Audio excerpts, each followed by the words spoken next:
Previous class में हमने क्या पढ़ाया था आप लोगों को, हमने बताया था डिस्क कैटेगरी क्या होती है और सिस्क कैटेगरी क्या होती है। माइक्रो प्रोसेसर कब आया इसके बारे में जानकारी दी थी। माइक्रो प्रोसेसर का बेसिक मतलब क्या है, माइक्रो कंट्रोलर और प्रोसेसर में डिफरेंस क्या है, इसके बारे में भी हमने बताया था आपको पिछली क्लास में। तो आज हम लोग समझने वाले हैं प्योर 8085 माइक्रो प्रोसेसर के बारे में। अभी तो हम लोगों ने बेसिक बात करी थी कि माइक्रो प्रोसेसर बना कैसे, आया कैसे, ठीक है। और हमारे पास जो एएलयू होता है जिसको बोलते हैं arithmetical logical unit, CU control unit बोलते हैं, रजिस्टर्स होते हैं, ये पूरा एक कॉम्बिनेशन होता है। और इसके साथ एक्सटर्नली अपन लोग क्या देते हैं, टाइमर्स, काउंटर, कई पेरिफेरल इंटरफेस लगा देते हैं, कहीं हम इसमें इंटरप्ट्स वगैरह भी देते। ये सब चीजें क्या होती, बसेस क्या होता, मेमोरी क्या होती, रैम रोम, ये सब एक्स्ट्रा चीजें लगाते हैं और इनपुट आउटपुट का कनेक्शन देते हैं, तब जाके माइक्रो प्रोसेसर बनकर तैयार होता है, ठीक है। माइक्रो प्रोसेसर इज द, क्या बताया था हमने, heart of computer, whereas CPU is the brain of computer. ये भी पॉइंट आप याद रखेंगे, कॉम्बिनेशन में पूछ लेते हैं। चलो भैया, जब 8085 माइक्रो प्रोसेसर की हम बात करते हैं तो तुम्हें छोटे-छोटे पॉइंट पता होना चाहिए कि सर ये 8085 माइक्रो प्रोसेसर 8 बिट का होता है। कितने बिट का होता है, 8 बिट का होता है। पेपर में पूछ सकते हैं 4 बिट का है, 8 बिट का है, 16 बिट का है या 24 बिट का है, ठीक है। इसमें हमारे पास 40 पिन की आईसी होती है। कितने पिन की आईसी होती है, 40 पिन की आईसी होती है। माइक्रो प्रोसेसर 8085 में आईसी 40 पिन की होती है और ये 8 बिट का होता है। इसका मतलब इसमें डेटा लाइन 8 बिट की होती है, या वो तो 8 डेटा लाइन होती है। इसका मतलब ये होता है इसमें डेटा बस के अलावा एक होता है एड्रेस बस। एड्रेस बस ध्यान से सुनते जाना, एड्रेस बस जो होता है वो होते हैं 16। कितने होते हैं, 16। और डेटा बस कितने होते हैं, 8। अब ये क्या होता है, जो किसी डेटा को ले जाते हैं उनको हम लोग बोलते हैं डेटा बस। जो किसी एड्रेस को ले जाते हैं उसको बोलते हैं एड्रेस बस। तो अगर सामान्य भाषा में तुमसे कोई बोले कि सर बस क्या है, वहां पे क्या बोले, बस क्या है, तो आप कहोगे सर बस डेटा एड्रेस या इन डेटा एड्रेस को कंट्रोल करने वाले वायर होते हैं। जैसे इंटरनेट कनेक्शन होता है, इंटरनेट आपने देखा होगा, इंटरनेट कनेक्टिविटी होती कि नहीं, और जहां पे इंटरनेट कनेक्टिविटी होती है वहां पर ये वायर बहुत सारी होती है। तो इसमें कितने सारे वायर होते हैं, और एक वायर डेटा के लिए होता है, एक एड्रेस के लिए होता है, एक सबको कंट्रोल करने के लिए होता है। किसी एक सिग्नल के लिए 3 वायर यूज हो रहे हैं, तो ऐसे मल्टीपल सिग्नल है तो कितने सारे वायर जाते हैं दीवार के सहारे। आपने देखा होगा कहीं आप इंटरनेट जहां कनेक्शन होता है, जैसे पेपर देने जाते हैं ऑनलाइन, तो कई सारे कंप्यूटर अटैच होते कि नहीं होते, वहां इंट्रानेट कनेक्टिविटी होती है। इंटरनेट क्या होता, जहां एक ही सर्वर से सारे कंप्यूटर जुड़े हो, इंट्रानेट। और इंटरनेट क्या होता, जहां कई सारे सर्वर, वहां इंटरनेट। तो ये पूरा इंटरनेट कनेक्शन होता है। जैसे आपने वाईफाई लगा और कई सारे यूजर्स कनेक्ट कर लिए, घर में 10 मोबाइल है, 10 लोगों ने कनेक्ट कर लिया, तो ये क्या है, इंटरनेट कनेक्टिविटी है। और आपके पूरे मोहल्ले में इंटरनेट लगा, चला 1-2 लोग ही रहे, तो वो इंटरनेट है। पल्ले पड़ गई बात है, ये अंतर समझना, छोटे छोटे पॉइंट है। तो बस 3 प्रकार की, एक तो डेटा बस, तो डेटा बस जो डेटा को ले जाए, एड्रेस बस जो एड्रेस को ले जाए, और एक होता है कंट्रोल बस जो इनको कंट्रोल करे। अब जो डेटा बस होता है ये होता है अपने पास AD0 से लेके AD7 तक, ये डेटा बस होती है। इसमें एक A8 से लेके A15 तक ये एड्रेस बस होती है, और ये कंट्रोल बस। तो यहाँ पर AD0 से लेके AD7 आता है। इसका मतलब हो गया ये कितने हैं, 8 बिट का है। कितने बिट का है, 8 बिट का। तो इस पॉइंट को आप रट लो, बिल्कुल दिमाग में बिठा लो सभी बच्चे, कि जितने भी माइक्रो प्रोसेसर होंगे, खासकर 8085 माइक्रो प्रोसेसर जो स्टार्टिंग वाला पहला माइक्रो प्रोसेसर है, जो मेन प्रोसेसर है, जिसके माध्यम से पहला CPU बनाया गया, और भी बनाया गया, लेकिन ये मुख्यतः सबसे ज्यादा यूज किया गया उस समय। इसका उपयोग वॉशिंग मशीन में भी किया गया, इसका उपयोग टाइमिंग एप्लीकेशन में किया गया, जहां पर टाइम के हिसाब से चीजें चलती हैं। तो 8 बिट का होता है। डेटा बस का भी पूछ रहे कितने बिट की होती है, क्या बोलोगे, 8 बिट की होती है। और ये कितनी होती है, AD0 से लेके AD7 तक, ठीक है। क्योंकि डेटा हमेशा D0 से D7 तक होता है, 8 बिट का है। डिजिटल इलेक्ट्रॉनिक्स में जो काउंटिंग होती है वो 0 से होती है, याद रखना। कहां से होगी, 0 से। तो जैसे 8 बिट का है तो 0 से 7। एड्रेस बस 16 बिट का, 0 से 15 चलेगा। कितना चलेगा, 0 से 15।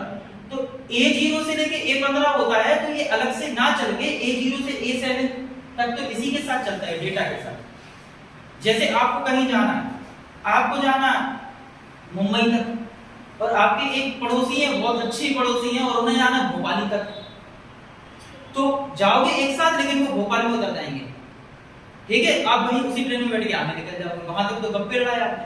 तो ये क्या हो गया, डेटा और एड्रेस का मल्टीप्लेक्सिंग हो गया। क्या हो गया, डेटा और एड्रेस का मल्टीप्लेक्सिंग हो गया। और जहां मल्टीप्लेक्सिंग हो जाता है वो कहलाते हैं बाई डायरेक्शनल। क्या कहलाते हैं, तो डेटा बस जो है ये बाई डायरेक्शनल होती है। कैसी होती है, बाई डायरेक्शनल। ध्यान से समझना, रट लेना पॉइंट को। इसी प्रकार से अब अकेला है एड्रेस, हमें तो जान ही आती है, अभी पहुंचेंगे भाई साहब मुंबई। एड्रेस A8 से लेके A15 तक, ये कितने बिट का है, टोटल 16 बिट का है। एड्रेस बस कितने बिट की होती है, 16। तो 8 तो इसके साथ थी, डेटा ही साथ जा रही थी, अकेला कभी नहीं जाता A0 से A7 तक, ही साथ में ही जाएगा। तो ये कैसा हो गया, आगे यूनि डायरेक्शनल, या इसको बोलते हैं यूनिलेटरल, यूनि डायरेक्शनल, ये बाई डायरेक्शनल। क्वेश्चन आता है ये कैसा होता है, हैं? ये इसमें पूछ लेगा यूनि डायरेक्शनल कौन होता है, data bus, address bus, control bus, या ऑल ऑफ द अबव। तो आप क्या कहेंगे, unidirectional, address bus. Bidirectional कौन सा, डेटा बस। कंट्रोल बस भैया होता है आपका 20 बिट का। कितने बिट का, कितने बिट का, 20 बिट का। और स्टैंडर्ड होता है, स्टैंडर्ड वैल्यू अगर आए, स्टैंडर्ड होता है 10 बिट का। अब इसके बारे में हम अभी आगे चर्चा करेंगे, सभी समय मिलेगा अभी। तो 10 बिट और 20 बिट क्या, कभी ऐसे आ जाए कि स्टैंडर्ड कंट्रोल बस कितनी होती है, आप 10 बिट लगाओ, और स्टैंडर्ड सब नहीं लगा 20 बिट लगा लो, है ना। और अभी इसमें आगे डिस्कस करेंगे, लेकिन ज्यादातर स्टैंडर्ड पूछते अपन यही लगा दो। और कभी कभी 20 ऑप्शन नहीं होता, यही होता 8, 16, 10, 12, तो आप 10 लगाओगे।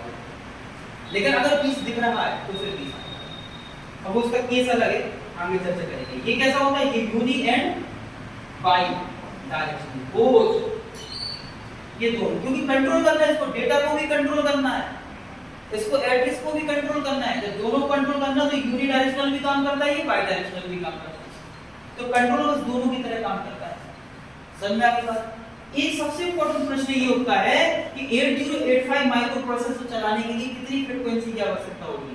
तो भैया 3 मेगाहर्ट्ज से लेके 5 मेगाहर्ट्ज, 3 से लेके 5 मेगाहर्ट्ज तक की फ्रीक्वेंसी की आवश्यकता होगी। क्लियर है ना, 3 से लेके 5 मेगाहर्ट्ज तक की फ्रीक्वेंसी। इसको कौन सी फ्रीक्वेंसी बोलते हैं, इसको बोलते हैं बोलो क्लॉक फ्रीक्वेंसी। कौन सी फ्रीक्वेंसी, क्लॉक फ्रीक्वेंसी। क्लॉक मतलब, क्लॉक बोले तो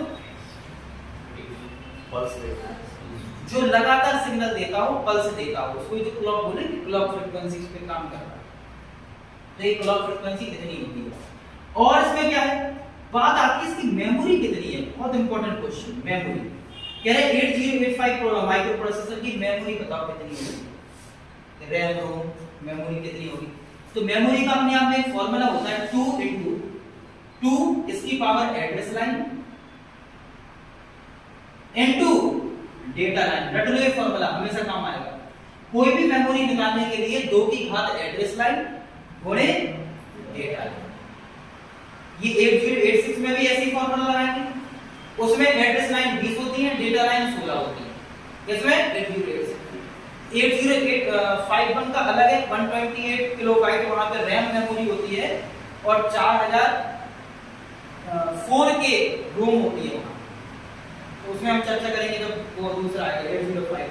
तो इसको तुम याद कर लो, कोई फार्मूला याद होना चाहिए। तो हमें पता है एड्रेस कितनी है, 2 की घात 16, ये कितना है 8 है कि नहीं। तो भैया 2 की घात 16 कितना होगा, अच्छा ये क्या बनेगा, बिट। ये कितना आएगा, बिट में चलेगा पूरा। तो 8 बिट का मतलब होता है 1 बाइट, होता कि नहीं होता, सबको पता है कि नहीं पता। निबल कितना होगा, एक निबल बराबर 4 bit, 1 nibble equals to 4 bit. Clear, 1 byte equals to 8 bit. 1 word बराबर कितना होगा, 1 वर्ड 1 वर्ड मतलब 2 बाइट 16 बिट। ठीक है, एक होता है 2 वर्ड 4 बाइट 32 बिट, 2 वर्ड बोलते हैं उसको, एक नॉर्मल वर्ड। तो यहां पर जैसे 2 की घात 16 है, तो 2 की घात 10 अगर हम अलग कर दें और यहाँ पे 2 की घात 6 अलग कर दें, 8 बिट का मतलब क्या हो गया, बाइट हो गया। तो 2 की घात 6 कितना होगा, 64। 2 की घात 10 कितना होगा, किलो। और ये क्या आ गया, बाइट। इसका मतलब सर ये आ गया 64 केबी। क्या आ गया, 64 केबी। इसका मतलब रट लो बिल्कुल कि 8085 माइक्रो प्रोसेसर की जो मेमोरी होती है वो 64 केबी की होती है। यानी कि एक माइक्रो प्रोसेसर जो एनर्जी को स्टोर करता है, किसी मेमोरी को स्टोर करता है, तो 64 केबी की मेमोरी को स्टोर कर सकता है एक छोटा सा माइक्रो प्रोसेसर की चिप। छोटा ऐसे कई सारे प्रोसेसर को अगर हम लोग सीरीज या पैरेलल में लगा दें तो ये मल्टी मेमोरी को प्रोसेस करा सकते हैं। तो सबसे पहला जो प्रोसेसर आया था उस समय वो 64 केबी तक की मेमोरी को स्टोर करता था। और अगर हम एक फोटो खींचते कोई आती 40-50 केबी की। देखिए जो सबसे पहले कैमरे आए थे निकॉन के या पैनासोनिक के, लोगों को कैमरे का शौक था पहले जब मोबाइल का इतना क्रेज नहीं था। हम आपके पास कैमरे हुआ करते थे, कैमरा ले लेते थे लोग मार्केट में 7-8 हज़ार का अच्छा कैमरा है, कहीं घूमने जाना उससे फोटो खींचते थे। आजकल तो जरूरत ही नहीं है ना, हमारे पास भी रखा लेकिन वो बेकार है, यूजलेस है। बाहर गए थे घूमने तो एक बार यूज किया, उसके बाद कभी यूज नहीं किया। अब तो कभी जिंदगी में आने नहीं क्योंकि उसमें फोटो की उस क्वालिटी की नहीं आती है ना। उसके आगे जो कैमरा है आगे तक होता था, अंदर चला जाता था कैमरा, है ना, इंडोर आउटडोर होता रहता था। अब बटन दबाएंगे ऐसा बढ़िया अच्छा लगता है, लेकिन देखने में तो कैमरा अंदर बाहर होता है उसमें बहुत बढ़िया लगता था देखने में, है ना। आजकल जो कैमरे आ रहे हैं, अगर हाई रेजोल्यूशन की फोटो चाहिए तुम्हें, अच्छी क्वालिटी की चाहिए तो वो 1.5 से 2 लाख तक की है, और घरेलू चाहिए तो 30-40 हज़ार में आ जाता है। लेकिन कोई कैमरा नहीं देता, इससे अच्छा मोबाइल हो ना 30-35 हज़ार का बढ़िया वाला, उसमें फोटो भी खींचेगी, वीडियो भी बनेगी, और मोबाइल से बात भी होगी, सब चीजें। इसीलिए उसका क्रेज खत्म हो गया। तो सबसे पहले जो शुरू में आया ना 64 केबी तक की मेमोरी को स्टोर करता था, समय बढ़ा 8086 आया, फिर 16080 आया, टेक्नोलॉजी बढ़ती चली गई। वही तो थी कॉम्प्लेक्स इंस्ट्रक्शन सेट का। फिर जब टेक्नोलॉजी आगे बढ़ी तो पेंटियम सीरीज के बाद इंटेल सीरीज आ गई, dual core i3 i4 i5 i6 i10 चल रहा लेटेस्ट। ये सब टेक्नोलॉजी इतनी खतरनाक है, बिल्कुल फ्लैट हो गई चीजें। आप अगर लैपटॉप को खोलोगे नए वाले को, बिल्कुल एक पतली शीट निकलेगी उसमें ग्रीन कलर की, जिसमें कई सारी आईसियां लगी हुई। और पुराने लैपटॉप को देखना तो जाने क्या क्या लगा रहता है उसमें, इतना स्ट्रक्चर होता है और इतने मोटे लैपटॉप होते थे। और जो तो पुराने वाले आप पैनासोनिक के लैपटॉप देखना, इतने मोटे लैपटॉप है, ऐसा लग रहा है सूटकेस जैसा लगता था। पुराने लैपटॉप आप देखना, आज से 30-35 साल पुराने लैपटॉप आए थे, सूटकेस जैसा था। तो आजकल होता है ना सूटकेस, जिसके अंदर लोग बढ़िया आओ कालू पहाड़ी के पीछे 5 लाख रुपए लेकर वैसे ही सूटकेस जैसा लगता था। तो ये हो गया आपका मेमोरी। तो इतना हमें कंसेप्ट क्लियर है। चलिए आगे बढ़ेंगे और इसके बाद अपन समझते हैं और क्या बताना था, ये तो हो गया। अब बात आती है कि 8085 माइक्रो प्रोसेसर का पिन कॉन्फ़िगरेशन क्या होता है, पिन डायग्राम।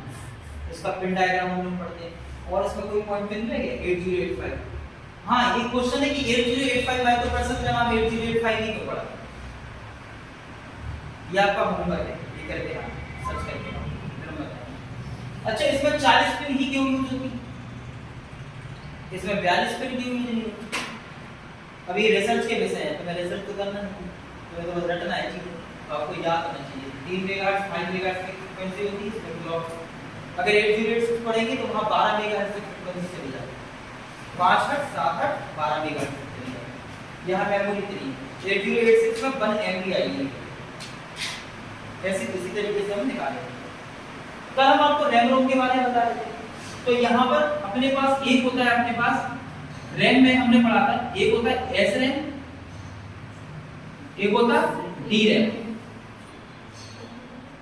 स्टैटिक रैम और डायनेमिक रैम, है ना। पिन कॉन्फ़िगरेशन की बात अभी करेंगे। एस रैम क्या होगा, स्टैटिक रैम, ये कैसा हो गया स्टैटिक, ये कैसा हो गया डायनेमिक।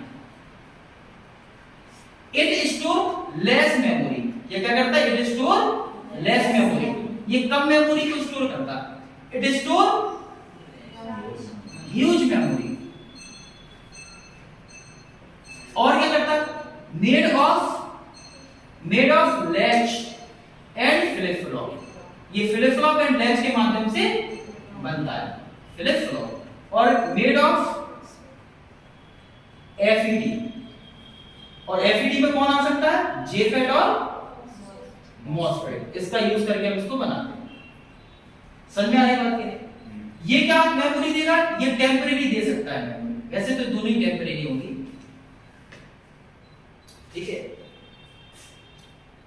दोनों ही टेम्परेरी होगी। और इसमें क्या क्या पॉइंट हो सकते हैं, इसका जो होता है, इसमें होता क्या होता है, इसमें लेस टाइम डिले, लेकिन इसमें लेस टाइम डिले होता है, इसमें लार्ज टाइम डिले होता है, लार्ज टाइम डिले। और इसका अगर हम लोग एक अरेंजमेंट बनाना चाहे, सर्किट बनाना चाहे तो कैसा बनेगा, जैसे तुम लोग फ्लिप फ्लॉप वगैरह पढ़ते हो ना, फ्लिप फ्लॉप भी हमने आपको बताया, ये कौन सा गेट दिख रहा है, क्या है, इसको क्या बोलते हैं हम लोग, इसी को तो लैच बोलते हैं। Two cross coupled NAND oblique NOR gate is called latch. NAND या नॉर यूनिवर्सल जो गेट होते हैं, अगर क्रॉस कपल्ड अरेंजमेंट में लगाते हैं इसको लैच बोलते हैं। और अगर इनमें क्लॉक पल्स दे दी जाए तो यही फ्लिप फ्लॉप बन जाता। समझ में आई बात की नहीं? जैसे कोई व्यक्ति है जिसमें जान नहीं है, वो लैच है, लेकिन जैसी जान फूंक दी जाए इसमें, आत्मा आ गई, यानी क्लॉक पल्स मिल गई इसमें, एकदम से उसे होश आ गया, वो क्या है, flip flop. Flip flop without clock pulse is called latch, है ना। पर्सन विदाउट आत्मा इज कॉल्ड डेड बॉडी, ठीक है। ऐसे ये सिस्टम है। इसमें क्या होगा, सिंपल फंक्शन है ना, ये लैच से तो बनेगा। अगर टीवी दे दी हमने, लेकिन सप्लाई नहीं है इस दुनिया में, टीवी को भी मतलब है, कभी इसको देख पाओगे, बता, देखोगे तो रोज लेकिन उसमें क्या सीन आने वाले हैं वो नहीं देख पाओगे, ठीक है। टीवी तो रोज ऐसे ही देखते रहोगे। फ्रिज है आपके पास, सप्लाई नहीं है, सप्लाई नहीं खेल है, ऐसी सप्लाई ही तो इसमें, इसके लिए सप्लाई क्या है, क्लॉक पल्स, पावर, ठीक है। हम लोगों को पावर नहीं मिले अगर तुम्हें पानी ना दिया जाए 2 दिन तक, अब धीरे धीरे सूख जाओगे, ना खाना दिया जाए, अंदर एक इतनी वीकनेस आ जाएगी बॉडी, ऐसे होगा कि नहीं होगा। तो कंटिन्यूटी चाहिए कि नहीं हम लोगों को चलने के लिए, तो क्लॉक पल्स ही तो दे रहा है बॉडी को चलाना लगा, सर्वाइव कर रहा। इसमें भी ऐसी, इसमें क्या होता, ये मॉसफेट के माध्यम से बनता। अब हम मॉसफेट कैसे यूज करते हैं इसमें,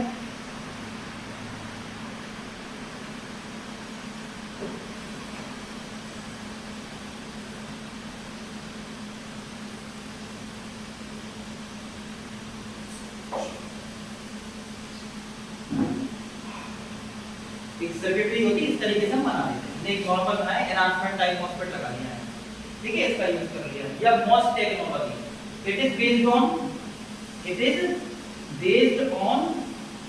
NAND ऑब्लिक NOR गेट, और इट इज बेस्ड ऑन कौन सी टेक्नोलॉजी, MOS टेक्नोलॉजी, ठीक है।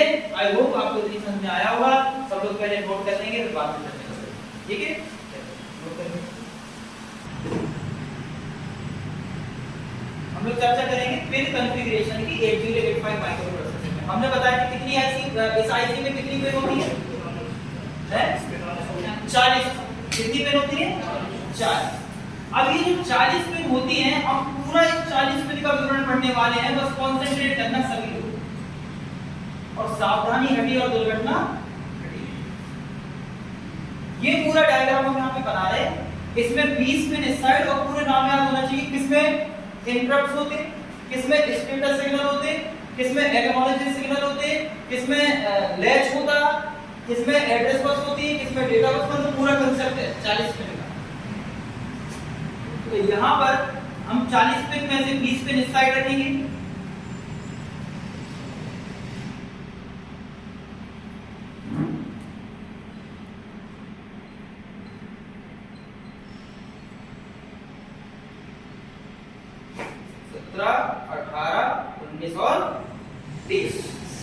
ठीक है ना, ये हो गया। इसी प्रकार से यहाँ पर 1 2 3 4 5 6 7 8 9 10 11 12 13 14 15 16 17 18 19 और 8085 माइक्रो प्रोसेसर, शॉर्ट में MIPI बोल देते हैं। अब ये इसको नाम दे दो, नाम कैसे दे, 1 2 3 4 5 6 7 8 9 10 11 12 13 14 15 16 17, 18, 19 और 20। 20 के बाद यहां से होता है, यहां से कितना 21, 22, 23, 24, 25, 26, 27, 28, 29, 30, 31, 32, 33, 34, 35, 35, 36, 37, 38, 39 और 40। ये ठीक है। चलो भाई अब इसको स्टार्ट करते हैं और पूरा हम लोग समझेंगे कि कहां पर कितना है। देखो 40 पिन पे हम दे देते plus VCC supply. Plus VCC जानते हो, पावर सप्लाई में एक पॉजिटिव होता है एक नेगेटिव होता है, तो प्लस VCC हमने यहां पे दे दी। यहां पे हम लोग देते हैं HLDA, नहीं यहां पर देते हैं X1 और X2।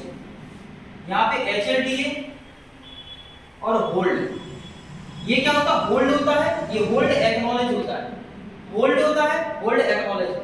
एक्नॉलेज मींस होता है पहले पता कराना कि हम इसे होल्ड करा सकते हैं कि नहीं, और जब हमें पता चल जाता है होल्ड करा सकते हैं तो फिर हम किसी सिस्टम को होल्ड कर देते हैं, और जब होल्ड करा ही नहीं सकते तो कभी होल्ड ही नहीं करेंगे। एक्नॉलेज कराना, ये दोनों कहलाते हैं क्रिस्टल ऑसिलेटर। क्या कहलाते हैं, क्रिस्टल ऑसिलेटर। ये वाला जो है इसे बोलते हैं रीसेट आउट। क्या बोलते हैं भैया, रीसेट आउट, इसको रीसेट आउट बोलते हैं। ये चल रहा तुम्हारा AD7, AD6, AD5, AD4, AD3, AD2, AD1, AD0। ठीक है। अब हमारे पास आप देख रहे हो ये जो बने 3, 3, 6, 7 ये बने हुए, ठीक है, इंटरप्ट। तो यहां पे आएंगे अपने इंटरप्ट। इसमें से ये वाला होता है ट्रैप, ये होता है RST 7.5, ऐसे नाम याद होना चाहिए तुम्हें, याद हो गए तो अच्छी बात है। 6.5, RST 5.5, INTR और भैया INTA, इसे बोलते हैं इंटरप्ट एक्नॉलेज। एक्नॉलेज मतलब अगर कहीं इंटरप्ट आ सकता है तो ये बताएगा। तो इंटरप्ट कौन कौन से आते हैं, इंटरप्ट के 5 प्रकार के हैं मेन, ट्रैप, RST 7.5, RST 6.5, 5.5। इस INTR को हम सॉफ्टवेयर इंटरप्ट कहते हैं, और बाकी सब कौन से इंटरप्ट कहलाते हैं, हार्डवेयर इंटरप्ट। तो ये वाला है तुम्हारे पास software interrupt, software interrupt, interrupt दिख रहा है सबको। और ये वाला जो कौन सा कहलाएगा, ये कहलाएंगे सभी hardware interrupt, hardware interrupt, interrupt, ठीक है। ये इंटरप्ट, और ये बताएगा इंटरप्ट के बारे में कि हाँ साहब इंटरप्ट आ रहा है। इंटरप्ट मतलब कोई लॉस आना, तो इंटरप्शन हो जाना, ठीक है। कोई डिवाइस में कितना डिले आना, ये इंटरप्ट बताता है, सब कुछ इंटरप्ट बताएगा। कौन से वेक्टर इंटरप्ट होते हैं, कौन से नॉन वेक्टर इंटरप्ट होते हैं। वेक्टर इंटरप्ट वो होते हैं जो हार्डवेयर के रूप में उपस्थित हैं, उनको वेक्टर इंटरप्ट कहेंगे। तो ये सब वेक्टर इंटरप्ट कहलाते हैं। और जो सॉफ्टवेयर के रूप में उपस्थित उनको नॉन वेक्टर इंटरप्ट कहते हैं। रट लो, वेक्टर जो होते हैं दिख रहे हैं हार्डवेयर के रूप में, और जो सॉफ्टवेयर के रूप में वो सॉफ्टवेयर। अब AD0 से लेके AD7 जो है तुम्हारे पास, इसको बोलते हैं हम लोग सर डेटा बस। क्या बोलेंगे भैया, डेटा बस। इसके बाद आप आ जाते हैं AD नहीं, अब आएगा A8, A9, A10, A11, A12, A13, A14, A15। और ये पूरे कैसे हैं, यूनिडायरेक्शनल, यूनिडायरेक्शनल कौन से सिग्नल, एड्रेस बसेज है, एड्रेस बस। क्लियर। इसे बोलते S1, इसको बोलते S0। इधर पे होता रीड, राइट, ये जैसे हमें याद है वैसे अगर आपको याद हो जाए तो क्वेश्चन छूटेगा नहीं इसमें आने वाला, ऐसे याद होना चाहिए। इसमें आपसे क्रम भी पूछ लेंगे, इनको बढ़ते हुए क्रम में लिखो, इसको घटते हुए क्रम में लिखिए। Arrange the following pins configuration in a decreasing order. हम हर पेपर का बता रहे हैं आपको, जनरली जब भी क्वेश्चन ऐसे बनते हैं तो अच्छे लेवल का क्वेश्चन ऐसा ही बनता है, इनको बढ़ते हुए क्रम में बताओ या घटते हुए क्रम में। Arrange the following pin in a increasing order. Increasing क्या, 1 से लेके जो 4 40 तक इंक्रीजिंग। डिक्रीजिंग क्या उल्टा 40 से डिग्री होगा, ये डिक्रीजिंग कहलाता है। और यहाँ पे क्या आएगा अपने पास, फिर कॉन्फ़िगरेशन के बाद हम लोग समझेंगे इंटरप्ट के बारे में, जरा ध्यान से एक बार देख लेना। इंटरप्ट, इंटरप्ट अगर हमने बोला इंटरप्ट क्या है तो हमने आपको बताया कि इंटरप्ट दो प्रकार के सामान्यतः हार्डवेयर इंटरप्ट और सॉफ्टवेयर इंटरप्ट। हार्डवेयर मतलब जिनकी कोई पर्टिकुलर लोकेशन है, दिख रहे दिखाई दे रहे डिवाइस है, वो हार्डवेयर इंटरप्ट। और ऐसे इंटरप्ट जो दिखाई नहीं दे रहे, जो सॉफ्टवेयर के रूप में उपस्थित है, जो पता लगा ले रहे कहां फॉल्ट आ रहा है लेकिन दिख नहीं रहे हो। तो यहाँ पे क्या है, कौन कौन से हैं सर, यहाँ पे है ट्रैप, RST 7.5, RST 6.5, RST 5.5 और INTR। और सर बस यही मुख्य है। INTR पे एक्नॉलेज करना ना, 5 हार्डवेयर इंटरप्ट होते हैं।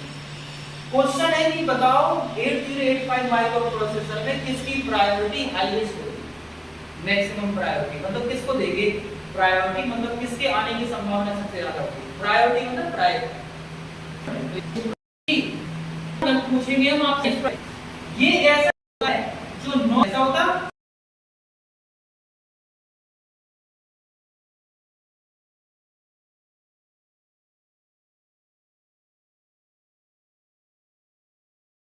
ये नॉन मास्केबल इंटरप्ट है। और ये कौन से होंगे, ये होते मास्केबल इंटरप्ट, मास्केबल इंटरप्ट। तो नॉन मास्केबल इंटरप्ट ऐसे इंटरप्ट होते हैं जिन्हें आसानी से हटाया नहीं जा सकता, या जिन्हें आसानी से इनेबल डिसेबल नहीं किया जा सकता। और जिन्हें आसानी से इनेबल डिसेबल किया जा सकता है वो मास्केबल इंटरप्ट है। समझना मतलब समझना इसका सबका। हम लिख दे रहे हैं यहां से, अगर हमने बोला मास्केबल इंटरप्ट, शॉर्ट में लिख दे रहे हैं मास्केबल इंटरप्ट। ये क्या है, which can easily enable or disable। और नॉन मास्केबल इंटरप्ट क्या होंगे, which cannot easily enable or disable। तो भैया ऐसे इंटरप्ट को इनेबल डिसेबल करने के लिए हमें अलग से इंटरप्ट की आवश्यकता होती है जो कि EI और DI कहलाते हैं। इसको बोलते हैं इनेबल इंटरप्ट और डिसेबल इंटरप्ट, जो 8086 माइक्रो प्रोसेसर में पढ़ते हैं, जो इसका एडवांस वर्जन है। तो एडवांस वर्जन में नॉन मास्केबल इंटरप्ट को भी अगर इनेबल डिसेबल करना है तो इसका उपयोग कर सकते हैं। समझ में आ रही बात की नहीं? तो ये आपका नॉन मास्केबल है, ये सभी मास्केबल इंटरप्ट है। ये जितने भी इंटरप्ट हमने लिखे यहां तक, ये सब वेक्टर्ड इंटरप्ट है। कैसे हैं, वेक्टर्ड इंटरप्ट। और वेक्टर्ड इंटरप्ट का मतलब होता है, शॉर्ट में लिख देंगे हम यहां पे VI। तो वेक्टर्ड इंटरप्ट का मतलब होता है हार्डवेयर, क्या हार्डवेयर। और यहां पे नॉन वेक्टर लिख दें NVI। तो कैसे है ये, सॉफ्टवेयर। सिंपल भाषा में हमने आपको बता दिया। और ये कैसा होता है आपके पास, नॉन वेक्टर। कैसा, नॉन वेक्टर्ड इंटरप्ट। अगर पेपर में आ जाए तो आप इसको लिख देना बहुत अच्छी तरीके से कि इन सभी इंटरप्ट में से हाईएस्ट प्रायोरिटी किसकी होती, ट्रैप की। लोएस्ट प्रायोरिटी किसकी होती, INTR की। हार्डवेयर इंटरप्ट कौन-कौन से हैं, ट्रैप, RST 7.5, 6.5, 5.5। और यहाँ पे तुम्हारा सॉफ्टवेयर कौन सा है, INTR। यहाँ पर जो हार्डवेयर के रूप में है उन्हें हम मास्केबल बोल रहे हैं, और जो हार्डवेयर के रूप में उन्हें वेक्टर्ड बोल रहे हैं, जो सॉफ्टवेयर है वो नॉन वेक्टर्ड है।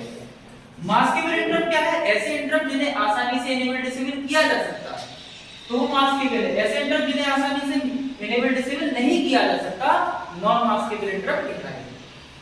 समझ में आ रही बात? इतना सा पॉइंट हमें क्लियर होना चाहिए। एक और होता है कि यहां पर ट्रैप कैसा इंटरप्ट है, ये ट्रैप एक प्रकार का एज ट्रिगर है। कैसा है ये, एज ट्रिगर। अब तुम इतना समझ लो बस कि एज ट्रिगरिंग होती है इसमें, और इसमें होती है level and edge triggering. Level and edge triggering, edge triggering. अगर डिजिटल इलेक्ट्रॉनिक्स पढ़ा होगा आपने तो ये सब चीजें पता होगा आपको। Level triggering, edge triggering. Level triggering positive edge trigger, negative edge trigger. Positive pulse देना, 1 पे काम करना कोई भी flip flop. Negative edge trigger देना मतलब 0 पे काम करना, है ना। ये सब चीजें होती हैं। और इसमें ये सब चीजें चल रही हो, इसकी बात कर रहे हैं, तो ये कहलाता है भैया ओनली एज टेबल। ये कौन सा कहलाएगा? Edge table. अब आप लोग अलग अलग पेनों का यूज करके इसको इतने अच्छे तरीके से बना लो, या फिर अलग से नाम लिख लो कि एज ट्रिगर में ये आएंगे, लेवल ट्रिगर में ये आएगा, अगर इसमें भीड़भाड़ नहीं करना है आपको। ठीक है, आई होप आपको इतना समझ में आ गया होगा। Note in your copy.